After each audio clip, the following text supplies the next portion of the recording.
Everyone, thank you for joining us for this closer look on Level 5 Early Years Lead Practitioner Apprenticeship that we provide here at Best Practice Network. This morning we have Sarah Bishop and Michelle Evans, who are our Apprenticeship Performance Managers. Sarah is based in the southwest and Michelle is based in the north of England. So they're just going to be running through a little bit more detail on the programme, and then also we have Beth Wiltshire here today as well, who is on enrolment and our account manager for apprentices and in settings. So she'll just go over a little bit more about the enrolment process after Michelle and Sarah have their presentation. And then we'll open it up for a Q&A afterwards. So if you have any questions that you'd like to ask Beth, Sarah or Michelle, if you just pop them in the chat, or I think there's a Q&A area that you can ask questions. And we can get to them after the presentation. Great, take it away. Thank you so much. No, thank you. Hi everyone, it's nice to meet you. So yeah, as Beck said, I'm Sarah Bishop. I'm one of the performance managers in the south of England. We are just going through the early years lead practitioner, which is the level 5 qualification. So I think just to give a programme overview, the level 5 apprenticeship is a really good way to kind of upskill sort of your more experienced level 3 apprentices or your level 3 members of staff to that next level of their progression. So it's really about taking the your skilled members of staff who are already qualified to that next level to help them develop some of their leadership skills as well, and really to demonstrate that advanced practice in the care for the children as well as their learning and development. It is an excellent progression route for practitioners who already have this level 3, and the course will enable you to enhance the apprentice's practice and knowledge as well. The programme is 18 months long, and then there is a 6-month period for the endpoint assessment, which includes preparation time. Lovely, and just to have a little look at the next slide, the key facts are that we have termly cohorts. We have a November one, January, May and September, for when lots of opportunities to join at different points in the year. We work against something called KSBs, which is knowledge, skills and behaviours. And within the level 5 programme, we have 21 knowledge, 26 skills and 9 behaviour criteria that we work you towards. So you choose your start date from the termly cohorts and you complete a breadth of modules via monthly webinars that we run. And you will also have tutor visits with an assigned assessor and tutor. You'll submit your work using an online platform called Bud, and your tutor will help support you through this all the way from the programme start, right the way through the 18 months. And then right at the end, you've got the last 3 months there with the endpoint assessment. So thinking about our delivery plan, so the apprenticeship runs, it's a blended programme. So there'll be a balance of face-to-face tutor visits as well as remote online learning. We do have quite a lot of our course content on remote, so via our system of Bud, which Michelle's just spoken about, as well as the online webinars, which the apprentices are required to attend.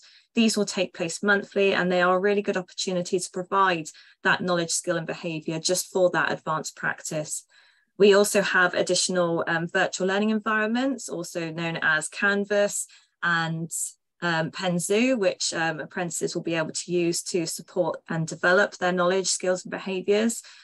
Specialist one-to-one tutor support, again, whether that is face-to-face, conducting observations of practice, reviewing work product evidence, meeting the apprentices in the workplace environment, as well as remote online reviews and support as well, if required. There is also study skills support. So on level 5, we really do pride ourselves on trying to promote those study skills for those apprentices. The level 5 is a really good pathway route for sort of that further education and that higher education as well. So we do support the apprentices in developing their academic writing skills, which in turn helps their record keeping in the workplace as well.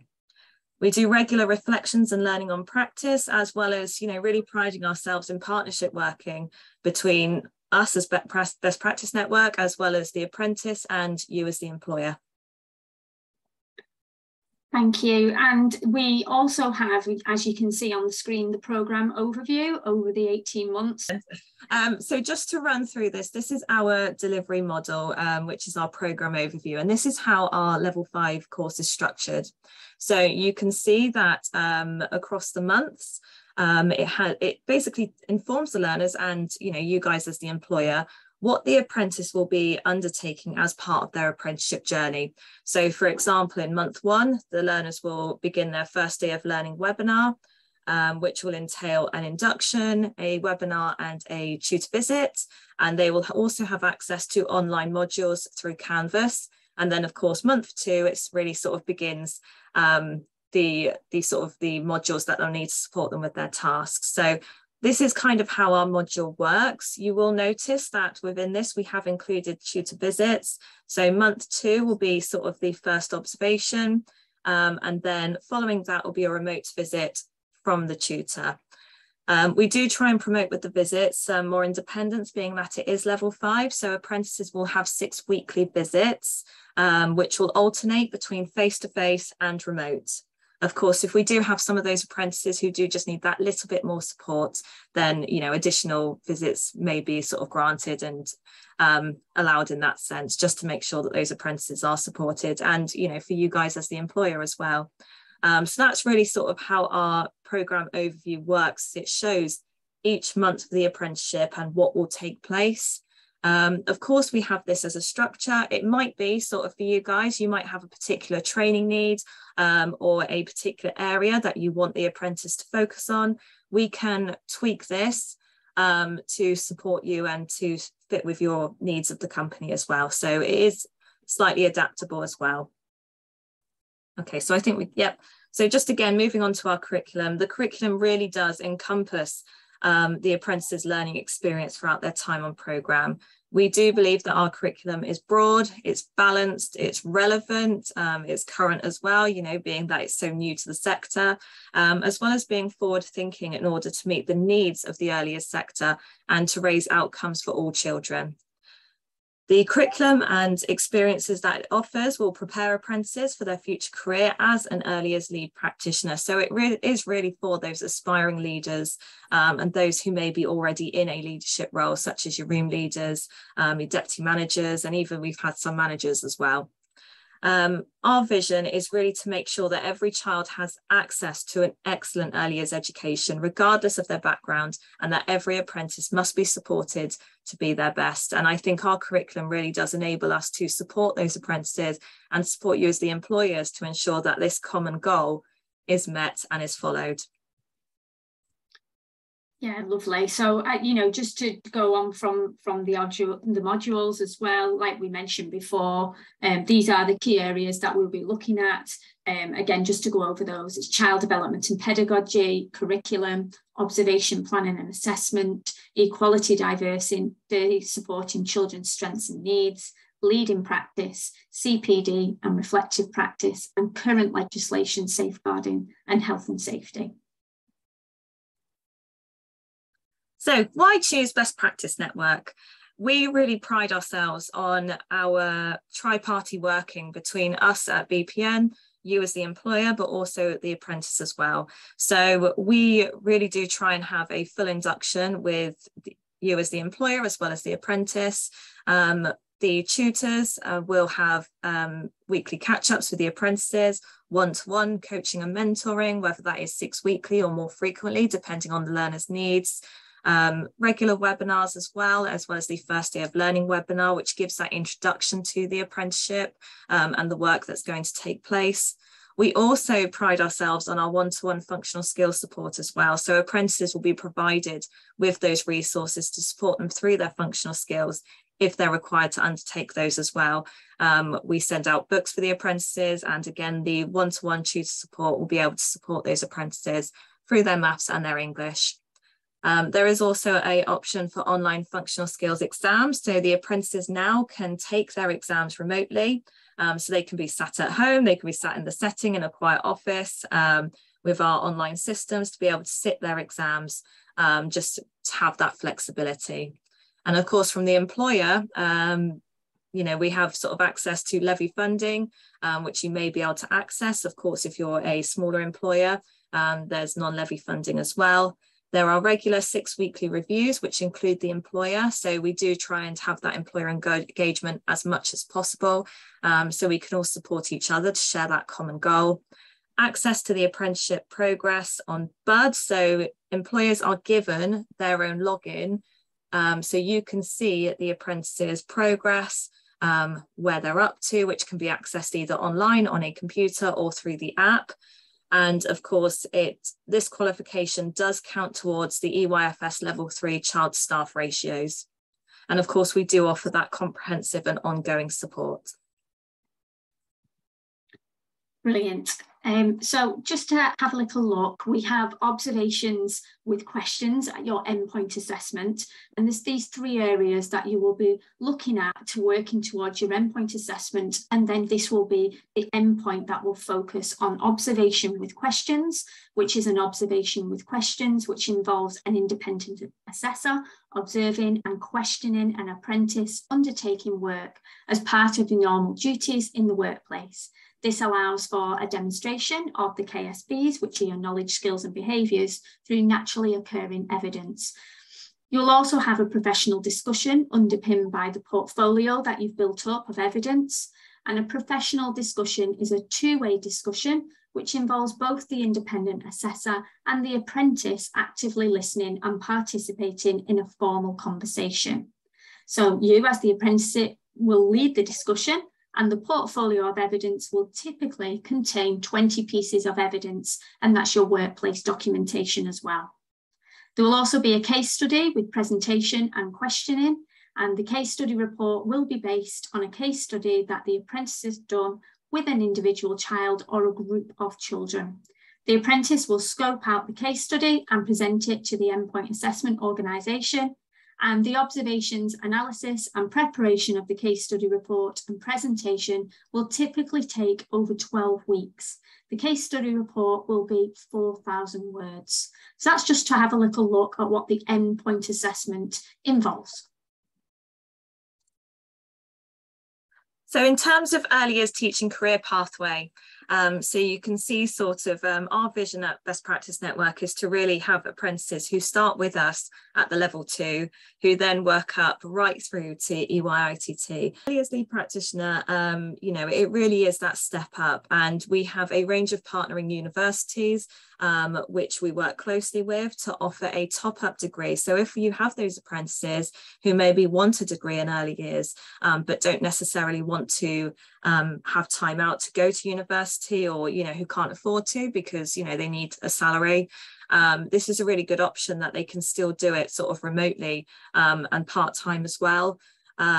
So the level 5 does offer that apprenticeship route. There is talks at the moment of a level 6 apprenticeship that will be coming in, but that's a little way away yet from the sounds of things, but it is sort of in the remit. And of course, by doing that top-up degree, it then enables apprentices to go on to become early years initial teachers by undertaking their early years initial teacher training, which we at BPN deliver as well. So it has a really nice career pathway to really support apprentices right from the beginning of their early years career, right up through until they reach that early years teacher status as well. Next slide, Michelle. Lovely, brilliant. And we're just going to open that up to any questions from yourselves as well. So this is your chance to ask us anything about the programmes that you've just seen. And you can either do it in the chat box, or if you want to turn your microphones on, you can speak to us as well. Beth, do you want to give us a little bit of an intro of what you do for the company and how the enrolment process works as well? And Absolutely. We can see if anybody has any questions. Yeah, absolutely. So lovely to meet you all, and thanks, Sarah and Michelle. It was a really nice sort of run through of how the programme works and what it entails. So my role essentially is to work with employers and candidates before they even get to being on the programme with Sarah and Michelle. So I walk employers through the enrolment process, the application process, and also the sort of levy funding or non-levy funding, depending on the type of employer that you are. So the way that the enrolment process works, we ask you, well, the learner that's looking to go onto the programme to complete an application on our website. Once that's completed, we'll be in contact with the key contact, whoever's been put down on that application form, and we'll discuss the options. Obviously, first of all, making sure that they're one, aware of the application, but also talking them through their funding options, how the programme works, and the sort of next steps. Once that's completed, there's a couple of other sort of employer forms to fill out, and then we will look at putting the funding in place. So depending on which route you're going down, I can support, or our team can support with creating a digital apprenticeship service account, or if you already have one, sort of assigning us as a training provider to deliver this programme for you.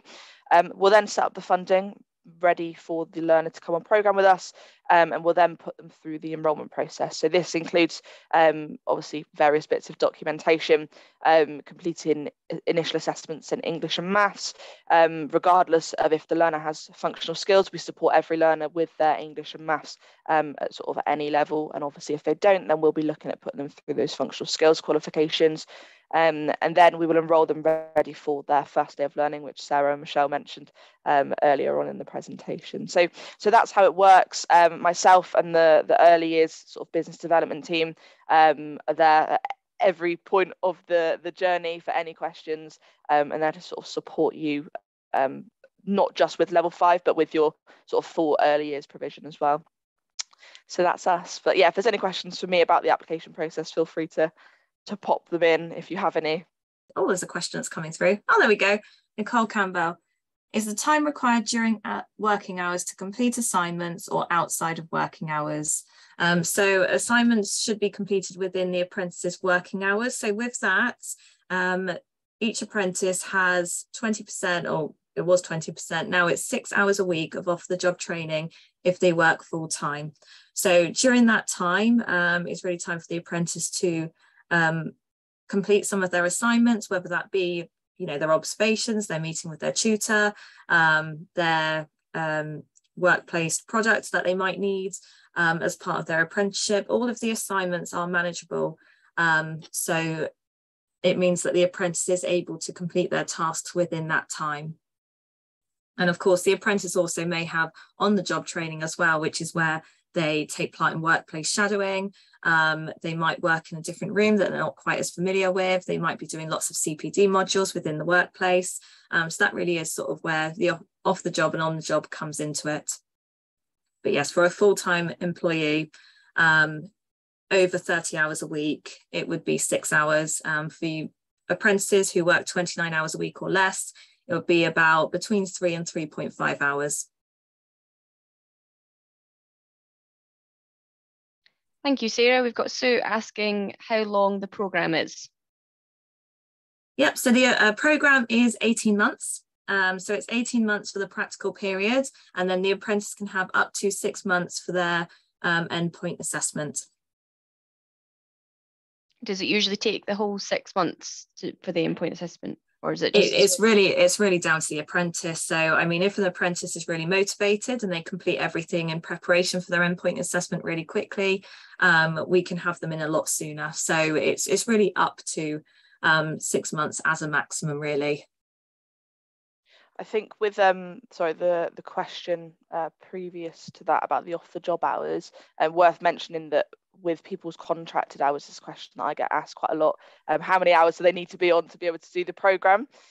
So I mean, technically there isn't a minimum. We recommend ideally that they're contracted at least 16 hours a week, just because the less hours they're on, the longer the programme takes, and we don't want anybody on a programme for 3-4 years. It's not very engaging for any party, I don't think. So yeah, that's what we're looking at, but happy to have a conversation if you do have somebody on less hours that is looking to sort of enroll on programme as well.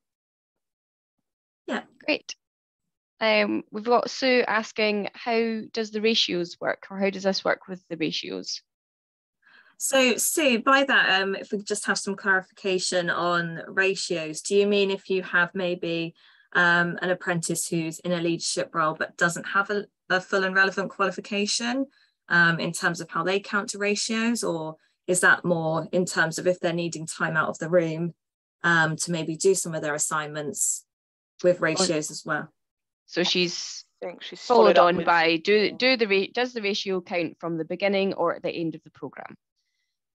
Oh, okay, so that'll be from when they are qualified, then it'll be a full and relevant qualification.